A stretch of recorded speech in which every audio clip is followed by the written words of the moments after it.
સંતલપુરના વારાહી ખાતે ભવ્ય તિરંગા યાત્રા યોજાઈ હતી।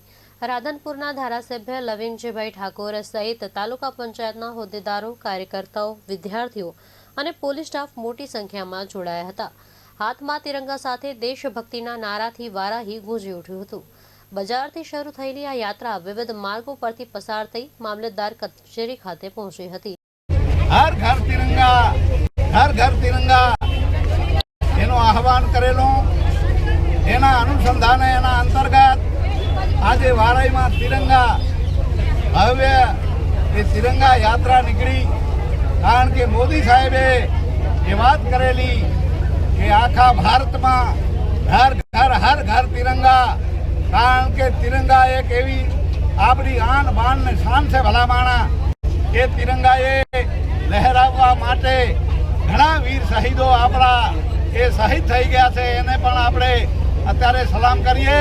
અને મોદી સાહેબનું જે વિઝન છે 2047માં આપણા ભારતને અખંડ ભારત બનાવવાની વાત છે, એમાં આપણે બધા સાથે રહીને આ તિરંગાની આપણી આન બાન શાન જળવાઈ રહે